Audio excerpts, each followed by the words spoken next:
भगवान श्री राम जी की बहन कौन थी और उनका मंदिर कहाँ पर है? भगवान श्री राम जी और रामायण की कहानी का जब भी जिक्र होता है तो भगवान राम जी के भाइयों के प्रेम की चर्चा अवश्य होती है, लेकिन उनकी बहन शांता के बारे में बहुत कम सुनने और जानने को मिलता है। राजा दशरथ की 3 रानियां कैकेयी, सुमित्रा और कौशल्या थी। कौशल्या, कैकेयी और सुमित्रा से इनके 4 पुत्र थे, राम, भरत, लक्ष्मण और शत्रुघ्न। लेकिन शांता माता कौशल्या की पुत्री थी। शांता होनहार कन्या थी और हर कार्य में निपुण थी। शांता को युद्ध कला, विज्ञान, साहित्य और पाक कला का उच्च ज्ञान था। शांता के ज्ञान से राजा दशरथ भी प्रभावित रहते थे। तो आइए जानते हैं भगवान श्री राम की बहन शांता के बारे में।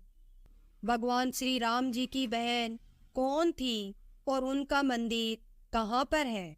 भगवान श्री राम जी की बहन कौन थी और उनका मंदिर कहाँ पर है? भगवान श्री राम जी के माता पिता भाइयों के बारे में तो सभी जानते हैं, किंतु बहुत कम लोगों को यह ज्ञात होगा कि भगवान श्री राम जी की एक बहन भी थी जिनका नाम शांता था। शांता आयु में चारों भाइयों से काफी बड़ी थी। उनकी माता कौशल्या थी। उनका विवाह कालांतर में श्रृंग ऋषि से हुआ था। ऐसी मान्यता है कि एक बार अंग देश के राजा रोमपद और उनकी रानी वर्षिनी अयोध्या आए। उनकी कोई संतान नहीं थी।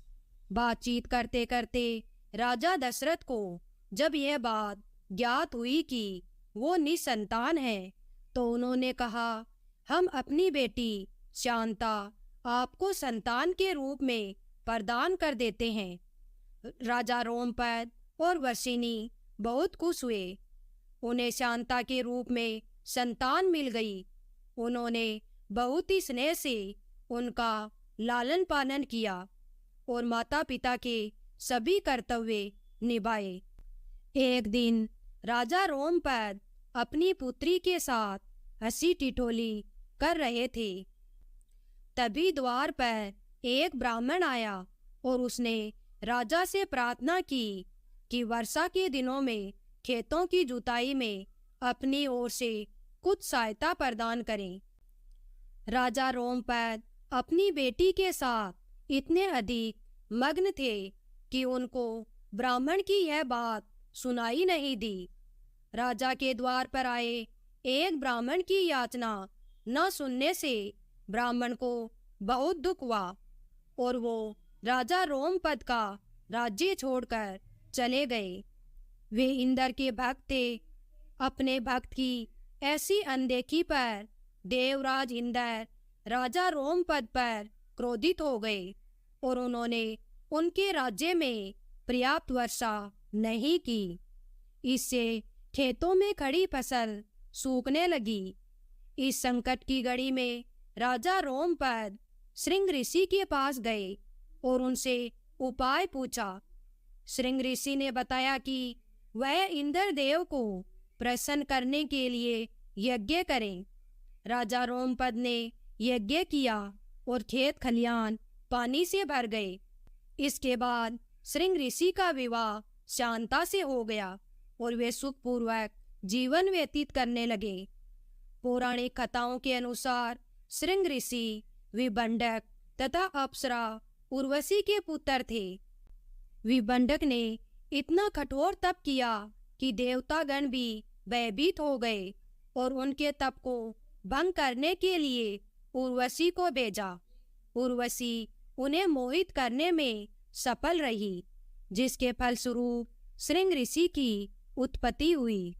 श्रृंग ऋषि के माथे पर एक सिंह था, इसलिए उनका नाम श्रृंग ऋषि पड़ गया। राजा दशरथ को उनकी 3 रानियों से कोई संतान नहीं हुई, तो इस बात को लेकर उन्हें चिंता सताने लगी कि पुत्र नहीं होने पर उनका उत्तराधिकारी कौन होगा। राजा दशरथ की चिंता दूर करने के लिए ऋषि वशिष्ठ ने उन्हें एक उपाय बताया। ऋषि वशिष्ठ ने कहा कि आप अपने दामाद श्रृंग ऋषि से पुत्रेष्टि यज्ञ करवाएं, इससे पुत्र प्राप्ति अवश्य होगी। ऋषि वशिष्ठ की सलाह पर राजा दशरथ ने पुत्रेष्टि यज्ञ में श्रृंग ऋषि को विनय पूर्वक आमंत्रित किया। श्रृंग ऋषि एक पुण्य आत्मा थे। जहाँ वो पांव रखते थे वहाँ यश होता था। जिस स्थान पर उन्होंने यज्ञ करवाए थे वह अयोध्या से लगभग 39 किलोमीटर पूर्व में था और वहाँ आज भी उनका आश्रम है। साथ ही उनकी और उनकी पत्नी शांता की समाधियां हैं। हिमाचल प्रदेश के कुल्लू जिले में श्रृंग ऋषि का मंदिर भी है। कुल्लू शहर से इसकी दूरी कुछ 50 किलोमीटर है। इस मंदिर में श्रृंग ऋषि के साथ शांता की प्रतिमा भी विराजमान है। यहाँ दोनों की पूजा होती है और दूर दूर से अनेक श्रद्धालु दर्शन करने आते हैं।